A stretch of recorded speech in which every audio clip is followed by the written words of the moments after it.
अगर हम आपसे ये सवाल पूछें कि भारत के पहले प्रधानमंत्री का नाम क्या था, तो आप यही कहेंगे कि देश के पहले प्रधानमंत्री पंडित जवाहरलाल नेहरू थे।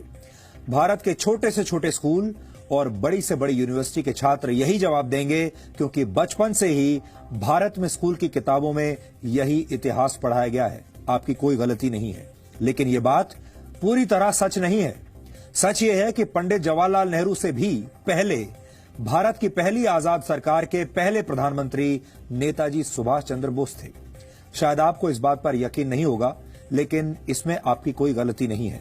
आजाद भारत में सरकारों ने कुछ खास किस्म के इतिहासकारों को ही मान्यता दी और इन इतिहासकारों ने भारत के इतिहास से जुड़ी बहुत सारी महत्वपूर्ण घटनाओं को आपसे छुपा लिया।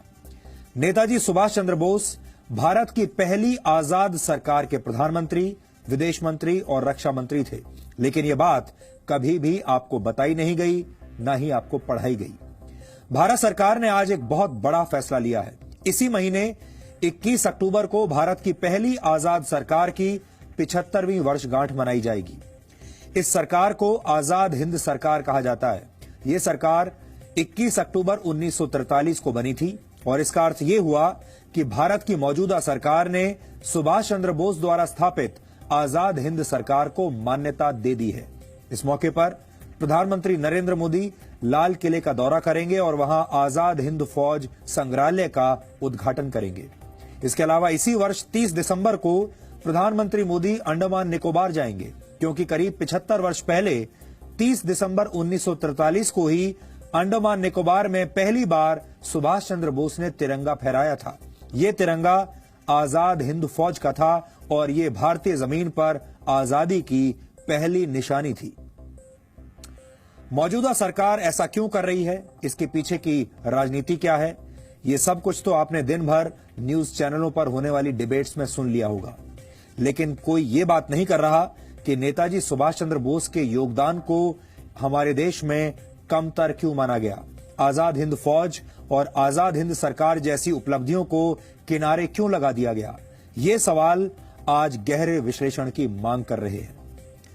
अगर किसी परीक्षा में यह सवाल पूछ लिया जाए कि भारत की पहली आजाद सरकार के प्रधानमंत्री का नाम क्या था और आप उसके जवाब में नेताजी सुभाष चंद्र बोस का नाम लिख दें, तो आपके सारे नंबर कट जाएंगे, क्योंकि ये जवाब गलत माना जाएगा और यही इस देश का सबसे बड़ा दुर्भाग्य है।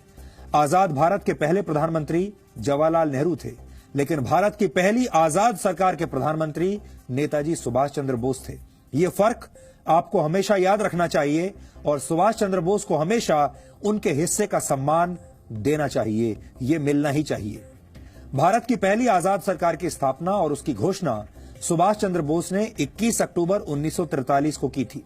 इस घोषणा के तुरंत बाद 23 अक्टूबर 1943 को आजाद हिंद सरकार दूसरे विश्व युद्ध के मैदान में उतर गई थी।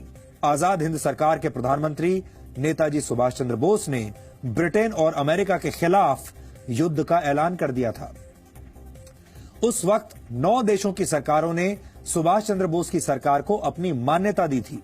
जापान ने 30 अक्टूबर 1943 को आजाद हिंद सरकार को मान्यता दी।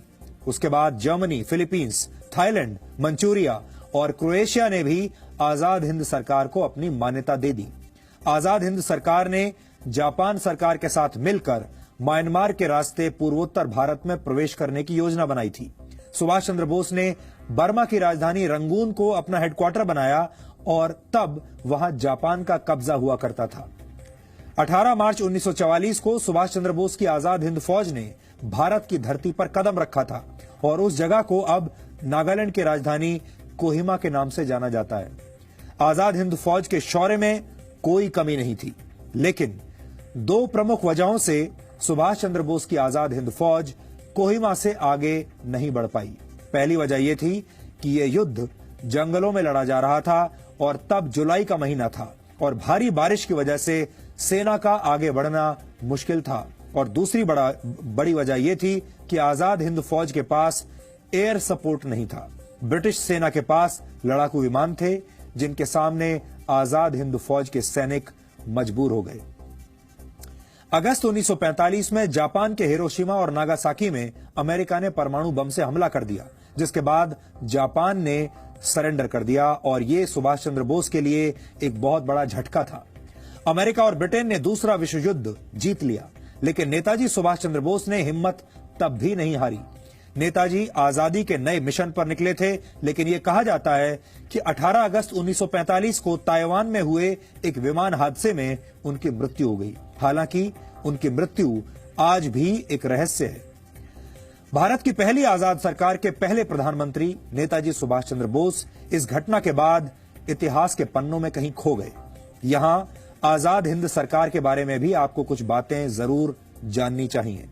सुभाष चंद्र बोस आजाद हिंद सरकार के पहले प्रधानमंत्री, रक्षा मंत्री और विदेश मंत्री थे। Lieutenant colonel A.C. Chatterjee Azad Hind सरकार के वित्त मंत्री थे। S.A. अय्यर आजाद हिंद सरकार के प्रचार मंत्री थे।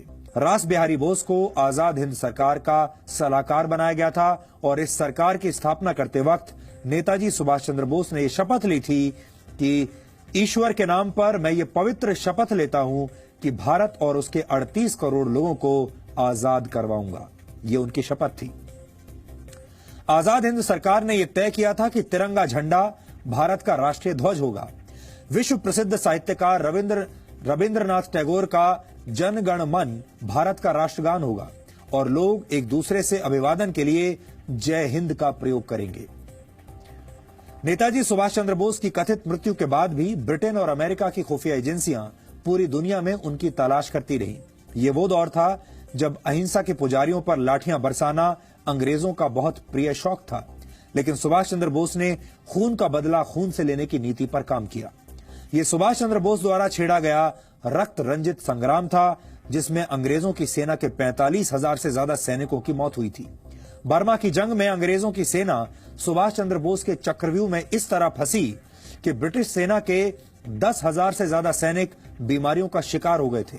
इस लड़ाई में अमेरिका की सेना के भी 3,000 से ज्यादा सैनिकों की मौत हुई थी और यही वजह है कि ब्रिटेन और अमेरिका की खुफिया एजेंसियां मिलकर सुभाष चंद्र बोस को किसी भी तरह से ढूंढकर सजा देना चाहती थी।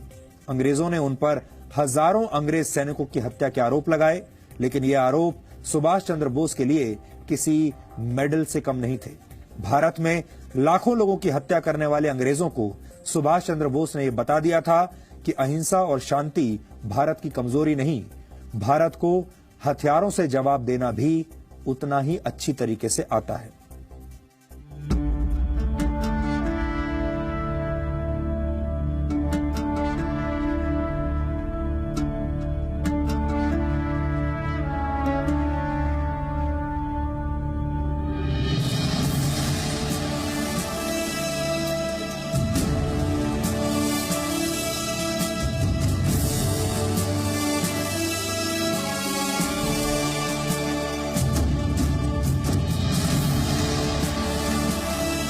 पहली बार तिरंगा एक आजाद सरकार के तौर पर नेताजी सुभाष ने 30 दिसंबर 1943 को इसी जगह पर फहराया था।